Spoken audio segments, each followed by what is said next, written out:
You are tuned in to The T Side, a podcast where we talk total health, life lessons, and music. I'm your host, licensed therapist, doula, and music enthusiast, Tanya D. Now let's get into it. Thank you for tuning in to the T Side podcast. I am your host, Tanya D. If this is your first time listening, I appreciate you stopping by. I hope you enjoy the episode. If you do, make sure you hit the follow button so you get notified when new episodes drop. And be sure to tell a friend to tell a friend so they can join in on the fun too. You can follow me on social media for more great content. I'm on Instagram, Facebook, and Twitter, but I'm most active on Instagram and Facebook. You can also head on over to the website, thetsidepodcast.com, to send me a message or even leave me a voicemail. I would love to hear from you. So today was supposed to be a different episode, but Mayette, Lanice, and I had such a great time talking about our Paisley Park experience. It was kind of long, so in an effort to keep the episode short, this week is part 2 of our conversation about our trip to Minneapolis. We went to the George Floyd Memorial and swung by Mall of America just to go to Wahlburgers. If you missed last week's season 3 premiere called Paisley Park, you should pause it right here and go check it out, because this episode picks up right at day 2 of our trip. Oh, and for the first time, I'm going to use the same song as the theme song, and that's the song I used last week, which is Sign of the Times by Prince. The next day, before we left, we said, we're here in Minneapolis. We have to go to the George Floyd Memorial and visit Mall of America. So we did go to the George Floyd Memorial. It was interesting because when we pulled up and were parking like by somebody's houses, there was a car with probably 5 or 6 elderly white people. Their license plate said Iowa. I don't know if it was a rental or their car, but they were coming to see it too. So a lot of people come to town or come just to see the site. So that was interesting. That was the first thing I noticed when we got there. But we had to walk a block or so up, and on each corner, like north, south, east, and west, there was a big wooden fist as you enter George Floyd Square. It's like a roundabout. Yeah. It's kind of weird. Yeah.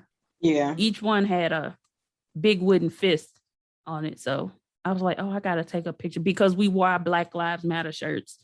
I think Mayette said Black Lives Matter, and mine said Black Lives Are Priceless with the scanner barcode on it.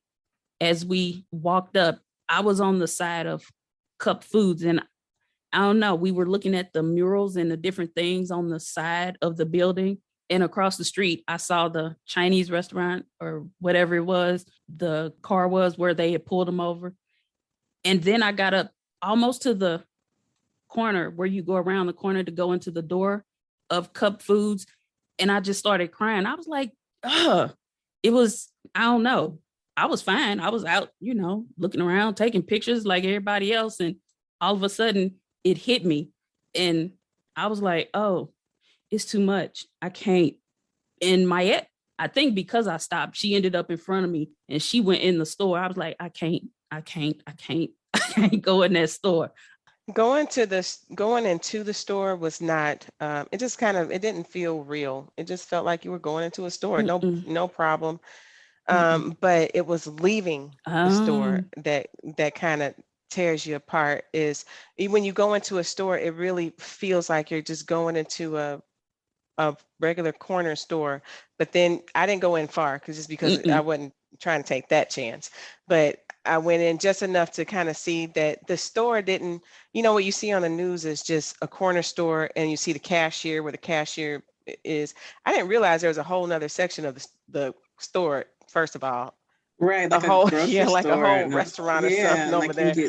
Yeah, it was, right. I didn't realize that, but I just kind of peeked over, saw, and again, I didn't really feel anything at that moment until you turn around and then you see the view that George Floyd saw in his last moments. That's when it tears you apart, because you turn around and you see this big window and you think to yourself, my goodness, this is one of his last views of seeing outside this window and coming out of this door before things start taking a turn. Mm-hmm. So outside of that, the whole store experience, I wouldn't recommend it. Yeah, I ended up going in at the end with Lanice from after we had been down around the corner to the site of 100 tombstones or whatever. After all of that, when we came back, headed to the car, Lanice went in and I went in with her. I don't think I knew y'all went in. We were literally on our way back and she went in. I was like, okay, I'm going to go. But she went in further than me. I got to the door. I was like, okay, that's enough. And I left out that because she was like, it's a lot in there. I was like, okay, I'll take your word for it. I can't do it. I couldn't believe it. Yeah. Because you only see one section on the news. You don't see all this other. And they said it was another side, but yeah, you don't see it. I was like, I won't. Mm-hmm. I went in twice because once you broke down, Tanya, I think it's when you turned around and you saw all of the flowers and all of the stuff for the memorial that they kind of have blocked off. And there's a sign that says something like respect memorial or something. And I think Mayette started walking in and I was kind of like standing there with you, making sure you were okay. And then you kind of got yourself together. And I thought, well, let me go in and see what it looks like. And I kind of gathered myself and then I went in. And I got to the cashier and I turned around and left. It was like, this is where he was standing, talking to the guy before he left. And I was like, can't. I got to get myself together before I go back in. But I knew there was more to that store and I was surprised. But at that point, I needed to come out and gather myself. And that's when I went back in the second time when you and I went in, Tanya. That was my second time. And I was able to go a little further because I had been there longer and taken more of it in. Because that was literally our first 10 minutes there, maybe, if that long, that we went in, that Mayette and I went in. And it was still too much to take in at that point. But what I was surprised was that, number one, it's open and you just walk in there and you take pictures or you look around and they're still doing their business and talking to people about cell phones and all this other stuff that they were doing in there and weren't bothered by any of the other people coming in off the street just to see what it looked like on the inside. Because, a lot of those people in there, they weren't in there shopping. They were looking to see what this place looked like, just like us. And it's just the cashier never said anything. No one ever said anything. They just let you walk in and walk out. Whereas I think I kind of was a little nervous the first time I went in with Mayette, like they're going to tell us to get out. And they didn't, they just kind of let you do your thing. That's true. They did. And it was a lot going on in the whole square. There were a lot of flowers. It was a man and a woman. They were kind of sitting on something on the bench or something. I don't even know because I was too busy focused on the church service that was going on across the street. I never really saw them, but I could hear them more than anything. But there was a whole church service going on. I was like, my goodness, how long they been out here? This man is serious. He is still preaching. Right. I was like, because it wasn't, I don't know what time it was, but it wasn't early. And I was like, how long his church service lasts? My goodness, he just going to be out here all day. It was right there on the corner with speakers and a microphone. Yeah, so everybody could hear his message, whatever he was saying. And, there were 2 young guys out there selling shirts. No locked doors to support and promote young people, doing positive things and making music. So they were out there and just a lot of people. And they had a lot of murals. They had the, Lord, I'm drawing a blank. I can see his face. Yes, Lord. And I'm like, see, this is what happens when you don't get enough sleep. Your mind. I only remember that we were standing there just like in awe for a couple minutes, like, look at that. It was so beautiful. And they had a board where you could put a pin in it to show. Like a travel map. Yeah. Wherever you're from, you can put a pin to show, where you were from. And the East Coast. Yeah. The East Coast was very heavy. So it was.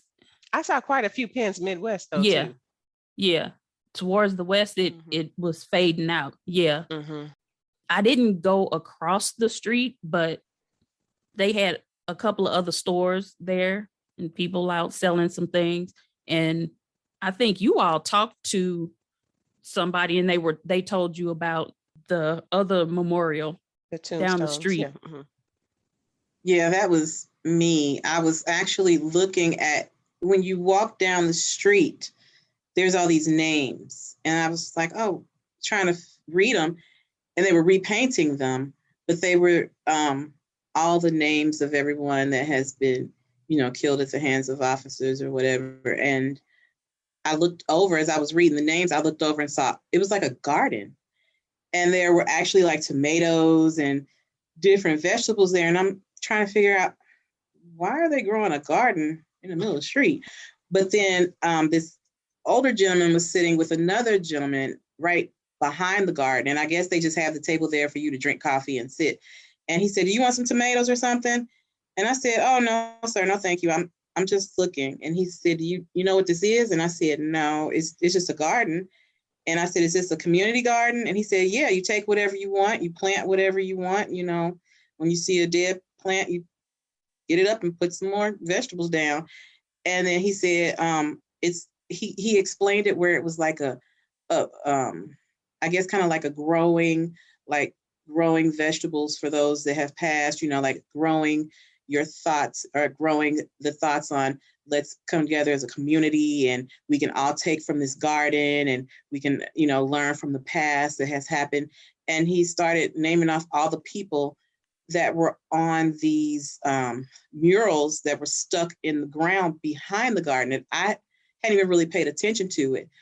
And it was just, once you saw the pictures and you got the meaning behind the community garden, it was a really deep story that he was telling me. And he's the one that told me about the 100 tombstones or whatever. And I don't think we would have gone down that far. Because it was about a block away. Yeah, we probably would have thought, it cut off after that memorial, right? But you walk further down and you can see this almost like a graveyard with because it was a block away and down the street, and it was almost in like a residential area. It's like in the back of their houses. Yeah, it's like they took a field or like a common ground, and they just put these tombstones there, and reading them was, it was just, I don't know, I was just in a zone for a minute, just reading them, because you saw the name. I think it was maybe their birthdays or their age, and then their city that they were from, and it just it was just a lot. It was a lot to take in. The one thing I thought from going to the George Floyd that whole memorial corner was, before I got there, I actually thought that it would be a lot of panhandlers down there trying to make a profit, selling T-shirts or selling. I just knew there were going to be a whole lot of folks on the corner trying to make a profit. But to my surprise, it was not. It was more about community support. A lot of folks down there trying to maintain the flowers that were left in front of the store.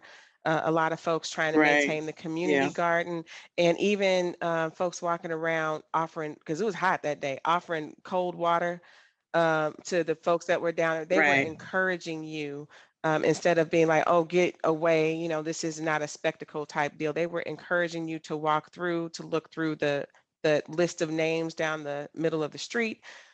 Or to go and visit the memorial site, kind of look through all the murals and read the things that they put up. So it was more of a support than a panhandle, trying to get money, which was not what I was expecting. Yeah, and I'm so glad. I've been saying for years, I wish we could get a community garden here. It would help so much. It would teach kids how to be self-sufficient, how to plant things, so they'll learn some science, and they will learn how to share and, cooperative economics and just socializing. It would help a lot, but whatever. And they had a lot of places there too that was meant for, it seemed like the intention was for you to stand and reflect. Mm-hmm. So you go to this area and you stand or you sit. They had places where you just kind of like sit down, read through some of the things you saw on the wall. There was artwork everywhere. And then even down where the tombstones, the makeshift tombstones were, there was a bench It sure and a couple was. of chairs where you can just sit and reflect. So, and it's underneath this really big Mm-hmm. tree. And I sat underneath, and you just kind of sit there, you kind of feel the wind, and you sit and you reflect, and you see all of those 100 tombstones out in the field, and you can think about whatever, or meditate, reflect, or whatever it is you need to do over there. But it was very peaceful, serene. There was a guy over there kind of talking on his phone, but taking it all in, sitting on the grass. But that whole atmosphere, it just seems like they really intended for you to embrace what was going on and take it all in, instead of, hey, I got t-shirts 2 for $20 over here. So Right. I don't know if, I'm curious to know if there's a committee oh yeah, that did all of this, putting all this stuff together. How, how did it come about? How long has it been there? Because everything, like you said, everything is really, you can tell it's meant for us to reflect on all the things that have happened. Mm-hmm. Not just George Floyd. It went so much further than just George Floyd. And it really did. It was really eye-opening. It was emotional, but at the same time, you almost felt proud and pride that, look, they've come together. They've come together to make this memorial for George Floyd, but all the names in the middle of the street. And I mean, there were people out there repainting these names. They fade away. All right, we're not going to just let them fade away. We're going to repaint them. And then the community garden, and then you walk around the corner and there's the fist, another fist, and the going down to the tombstones, I think, was it daisies or something like that on pinwheels or whatever. And, it kind of said, it had some saying on it. I don't remember what the saying was, but it was something like, we'll never forget or whatever. And then it had somebody's name on it. So it was some of those people's names that were down on the tombstones, but it led you down to that area. And it was just like, this has been well thought out. It's intentional. Just like you said with the benches, that was intentional, that it was put right there with the benches. And if there is a committee, are they doing something else? Also, do they have something else in, planned? Or how can you support? And it needs to, right, how can you support it? And other cities need to take this idea. There's a lot of other cities that are suffering and have gone through the same thing. And you kind of go, okay, we're mad. And then, okay, well, now we're silent. But it's almost like they're mad.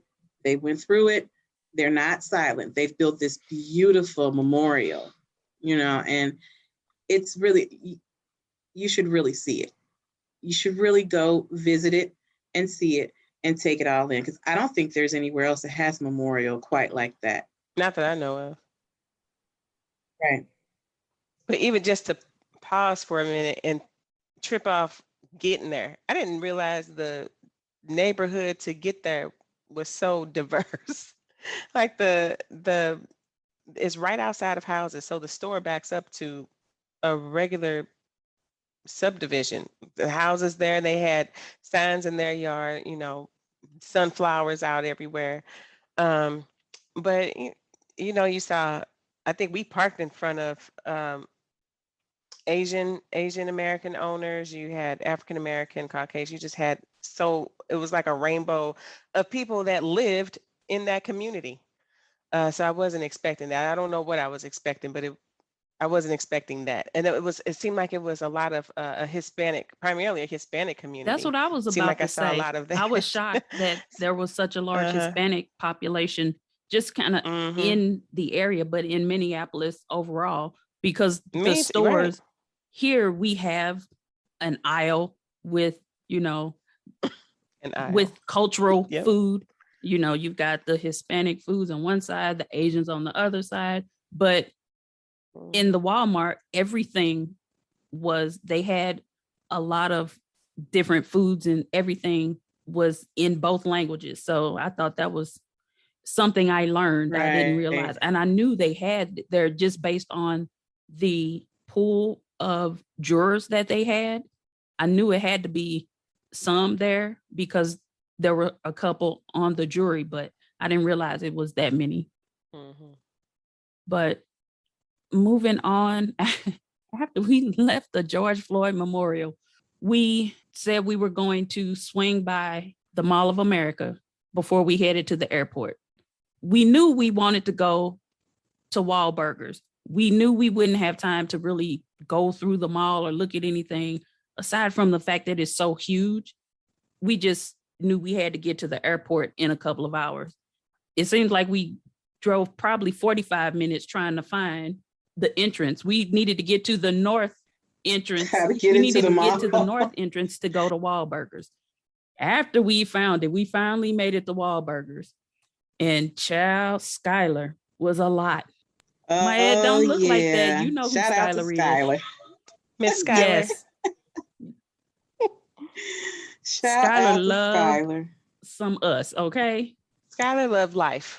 Man, let me tell you. Yeah, she was a ball of energy. Yes.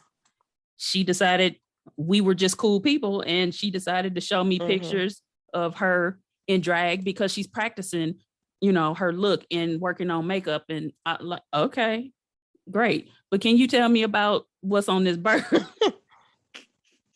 The food there was amazing. It was so good. If they really need to make one in St. Louis because don't they? The food was I would be there. The portion sizes of the burger was good. The fries were delicious. The Wahlburger sauce was so good. Even down to the cupcake from the birthday cupcake was just that's right, Lenise. What did you have? Oh, cupcake shake. The shake, you mean the cupcake shake? Or that was, I'm a shake person. I love a shake. And that was one of the best shakes I've ever had in my life. Or something? It was a birthday cake shake and with a cupcake inside blended in. It was just amazing. It made me so happy. Glad it did. It just made my day. And the fries. Making me hungry. It was just, I know. I need to go get a shake. It won't be like that shake, though. That shake was like... It won't be that shake. I don't know. It was massive. It had a whole bunch of cake chunks on the inside. It was crazy. Yes. But the service was good. Service was fast.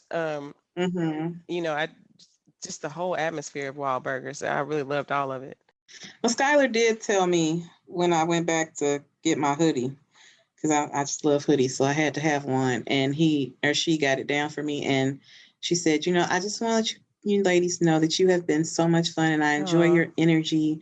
And you girls just accepted me from the time you saw me. And I was like, oh, and then I asked if she'd come take a picture for us. And she decided she needed to be in the picture too. Okay. Miss Skylar. Good times. Yeah, that was fun. Again, thank you, ladies, for joining me. And until next time, in a minute. Thanks for tuning in to this episode of the T-Side Podcast. You can find me on Instagram and Facebook at the T-Side Podcast. If you like what you heard, be sure to subscribe wherever you listen to podcasts so you don't miss any of the episodes. And be sure to tell a friend about the show.